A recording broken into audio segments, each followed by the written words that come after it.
딕셔너리. 파이썬에서 리스트하고 이 딕셔너리하고 가장 많이 활용이 돼요. 가장 많이 쓰고요. 어떤 상황에서는 딕셔너리가 훨씬 더 많이 사용될 수도 있을 것 같아요. 그리고 딕셔너리와 함께 이제 튜플도 키값으로 같이 활용을 하게 되고요.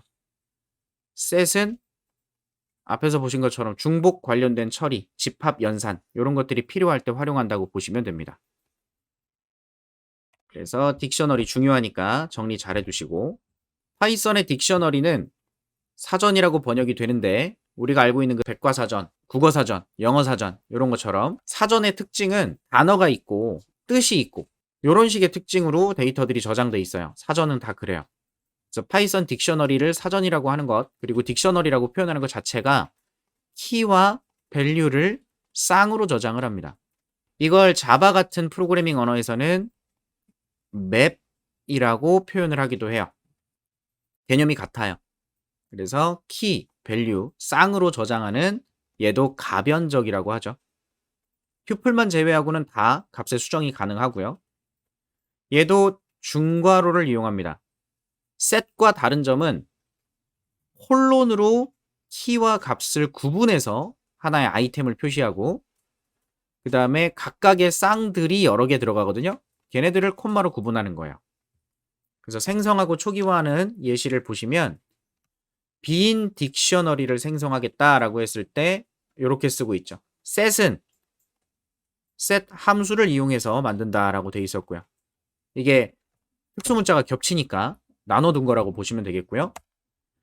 빈 딕셔너리를 생성할 때는 dict라고 하는 함수를 쓰셔도 상관없습니다. 동일해요. 빈 딕셔너리. 자, 그리고 여기는 person이라는 딕셔너리를 만들고 있고요. 중괄호가 있어서 이거 set인가? 라고 할 수도 있지만 set이 아니라 딕셔너리죠. 콜론으로 구분해서 키와 밸류를 매칭, 키와 밸류를 매핑, 키와 밸류를 매핑한 거예요. 그러면 지금 보이시는 이 모양대로 얘네들은 키가 되는 거고요. 키들. 얘네들은 값이 됩니다. 그냥 이렇게 해서 저장하는 걸 딕셔너리라고 해요. 실행해 보면 빈 이렇게 딕셔너리가 나왔죠. 아까 set을 비어있는 걸 만들었을 때는 마치 함수처럼 그냥 set 이러고 나왔었는데 딕셔너리는 중괄호로 표현이 됩니다. 그래서 저장된 모양을 보시면 키, 밸류 하나, 키, 밸류 하나 이런 식으로 저장이 되는 걸 볼 수 있습니다. 요게 딕셔너리예요. 자, 그러면 그렇게 들어가 있는 딕셔너리에서 저장을 했으니까 결국 가져다 쓸 수 있어야 되는데 값에 접근하는 방법입니다. 리스트는 그냥 여러 개의 값들이 들어있는 거니까 인덱스로 0번, 1번, 2번, 3번 이렇게 접근하게 되어 있는데 순서가 없어요. 딕셔너리도 딱히 순서가 없기 때문에 이 키를 가지고 밸류를 꺼내도록 하게 됩니다. 그래서 보면 person 딕셔너리에서 마치 인덱스를 사용하듯이 대괄호 문법을 써주시고 키에 해당하는 값을 적어주는 거예요. 그러면 name이라는 키에 연결된 john이라는 값이 꺼내집니다. 마찬가지 age라고 하는 녀석의 값이 뭐냐? 그러면 age 키값 찾아서 밸류를 가져와 줍니다. 그 다음 파이썬의 객체들은 이런 특수한 이름을 가진 메서드들이 있는데 언더바 2개를 적는 것을 더블 언더스코어라고 한다 그랬습니다. 던더 뭐 이렇게 얘기를 하는데 얘들은 좀 특별한 목적을 갖고 있어요. 이거는 클래스 공부할 때 나중에 다시 한번 보도록 할 거고요. 그래서 딕셔너리에 언더바 2개 get item이라는 메서드가 있는데 키 값을 이용해서 요소를 가져올 수 있습니다. 똑같은 거예요. 대괄호에다가 city라고 써도 똑같은 결과가 나옵니다. 나중에 클래스 공부를 위해서 살짝 더 보고 있는 거고요. 자, 이 상태로 실행해 보면 예상대로 결과 잘 나오죠. 자, 근데 이런 걸 알고 계셔야 돼요. 에러를 봐야 됩니다. 에러를. get item 했을 때 어드레스를 가져오겠다. 어드레스라는 키가 있어요, 없어요? 없죠? addr이라는 키도 없고요. 자, 이 두 가지는 키 에러를 보여줄 거다. 없는데 어떻게 가져오냐? 자, 라인 11번째 줄에서 어드레스 부분 키가 문제가 있다. 어드레스라는 키의 에러다. 이렇게 나오고 있고요. 그러면 이렇게 접근하는 것도 12번째 줄에서 addr이라는 키가 없다. 키 에러. 이런 거 확인해 주셔야 되겠죠. 다음 얘는 가변적이라고 했기 때문에 추가, 수정, 삭제 이런 게 가능해요. 그래서 펄슨이라는 딕셔너리에다가 새로운 키와 값의 쌍을 추가해보는 작업을 하고 있습니다. 자, 펄슨의 컨트리 요게 키고요. 값을 가져올 때랑 똑같은 개념이죠. 거기에 연결될 값 이렇게 써주면 새로운 쌍이 추가가 됩니다. 또는 언더바 2개 던더 set item 여기다가 키, 밸류 이렇게 순서대로 연결을 해서 인자로 전달해주면 얘도 새로운 쌍으로 들어갈 거예요. 그러면 기존에는 name, age, city 세 가지만 있었던 펄슨이 country하고 address라는 것까지 들어있는 걸 볼 수 있겠죠?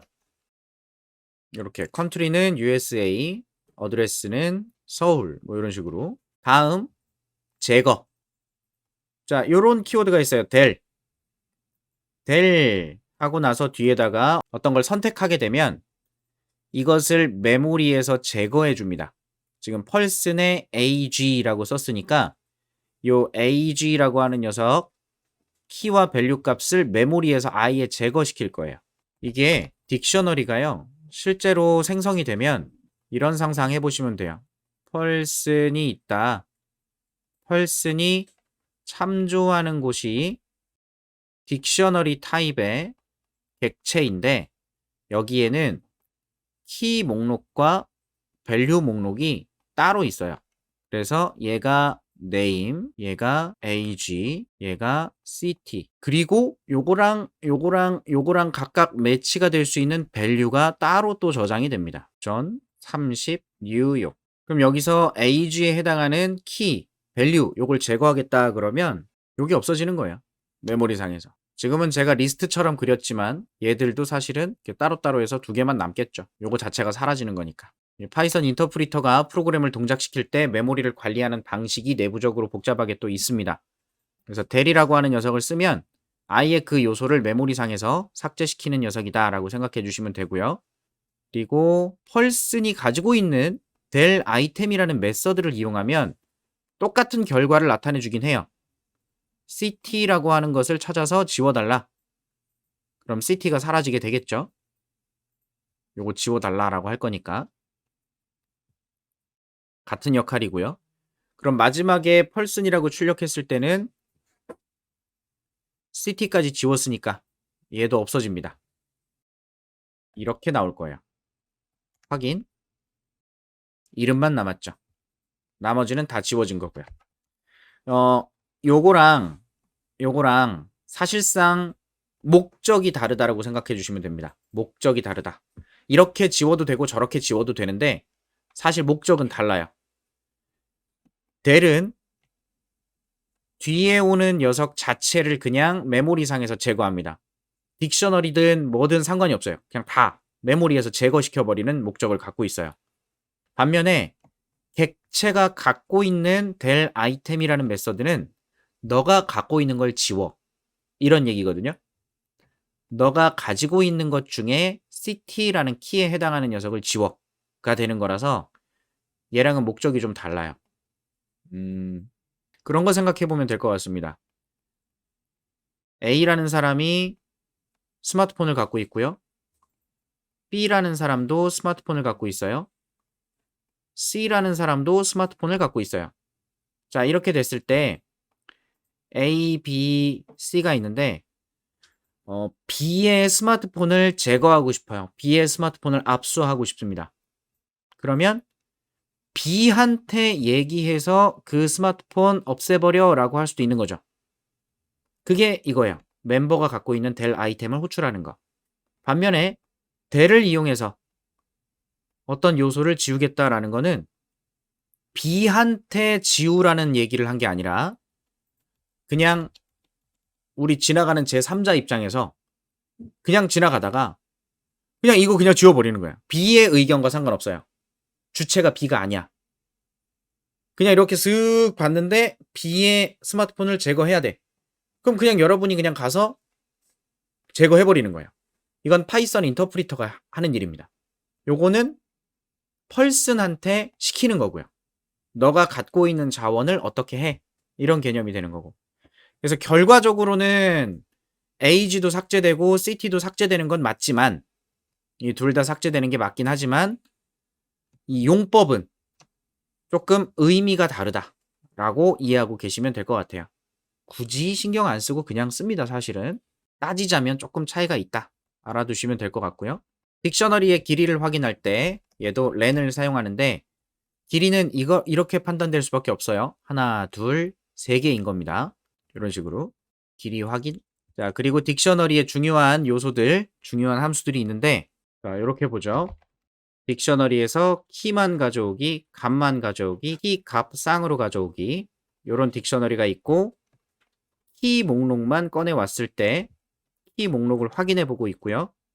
타입도 확인해 보고 키즈에 있는 값을 하나씩 가져와서 해당 키의 딕셔너리에서 밸류가 뭔지 꺼내보는 작업을 하고 있습니다. 요거 먼저 확인. 그랬더니 딕트 키즈라고 출력이 됐고요. 키 목록만 들어가 있죠.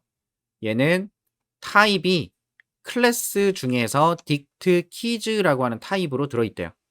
키값, 딕셔너리의 키를 저장하기 위해서 파이썬에서 만들어 놓은 자료형 중에 하나입니다. 클래스들도 자료형이거든요.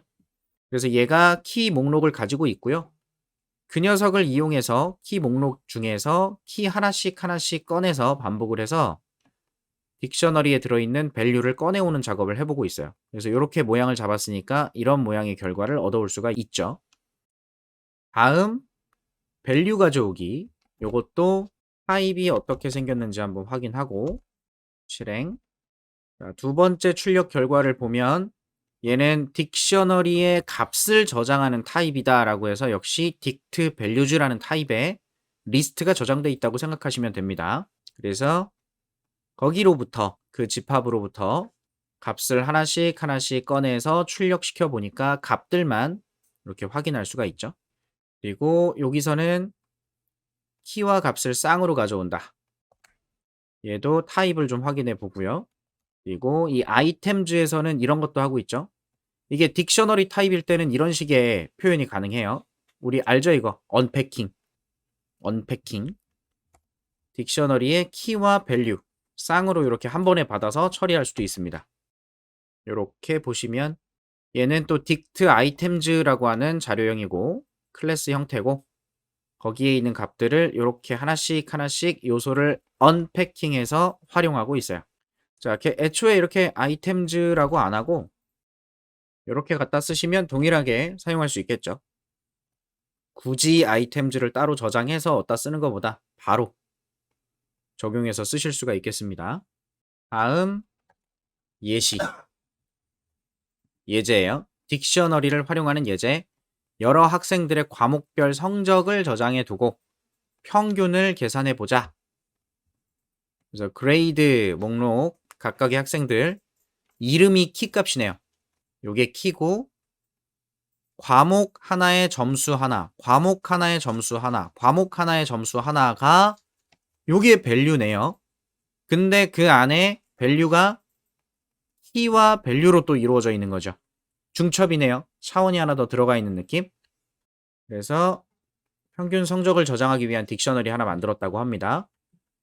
그리고 평균 성적을 계산하기 위해서 반복하고 있죠. 아이템즈를 이용해서 요소 하나하나를 가져올 수 있게 해서 학생의 과목들 그렇게 저장돼 있죠. 학생의 과목들 이런 식으로. 그래서 토탈 스코어 서브젝트 카운트 개수네요. 평균 내야 되니까 몇 개의 과목이 있는지 판단해야겠죠. 그래서 서브젝트의 값이 있는 만큼 값만 꺼내와서 총점에 담아주고 하나의 점수가 담길 때마다 과목 개수를 늘려주고 그래서 과목 점수들을 총 누적한 후에 총 누적 점수를 과목 개수로 나누어서 에버리지 그레이드라는 이름의 요 딕셔너리에 학생 이름을 키값으로 해서 평균을 밸류로 저장시켜주고 있네요. 그래서 계산된 결과는 에버리지 그레이드스의 아이템즈에서 키, 밸류, 언팩 하나씩 뽑아와서 출력을 시켜주고 있고 서식을 통해서 소수점은 2자리까지 잘라보고 있습니다. 그래서 앨리스, 밥, 찰리, 데이비드 얘네들 전부 평균 점수를 이렇게 확인해 볼 수가 있네요. 그러니까 앞에서 이런 파이썬의 컬렉션 자료 구조들, 리스트, 튜플, 셋, 딕셔너리 이런 걸 사용하지 않고 여러 가지 프로그램들을 좀 여러분이 만드시면서 삽질을 해보셨잖아요. 그러면 파이썬의 이런 자료형들이 내가 코딩을 할 때 굉장히 많은 걸 도와주겠구나. 이거 편한 거구나. 좋은 거구나. 이렇게 해서 접근을 하시면 되는 거예요. 그러려고 일부러 앞에서는 삽질을 많이 해보는 거고요. 그러다 보니까 이게 파이썬이 쉽다 하는 이유가 이런 식의 어떤 도구들이 많아요. 코딩할 때 필요한 상황들에 맞춰서 활용할 수 있는 도구가 너무 많다 보니까 뭐 몇 줄만 작성하면 원래 많이 삽질해야 되는 내용들을 몇 줄로 그냥 줄여주는 거죠. 이것 때문에 파이썬이 쉽다라고 하는 건데 너무 그렇게 겉핥기식으로만 활용하시면 이게 좀 나중에 한계가 오게 됩니다. 그래서 기본적으로 컴퓨터 과학, 컴퓨터 자체에 대한 이해가 필요해요. 어차피 컴퓨터를 사용하실 거라면.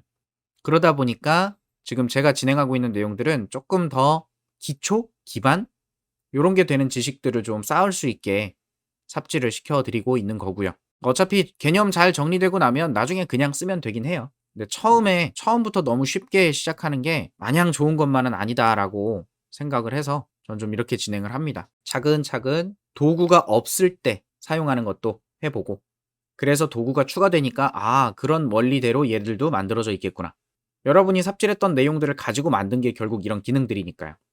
그래서 이제는 원리를 잘 이해하시면서 공부하시면 좋을 것 같아요. 딕셔너리까지 확인해 봤어요.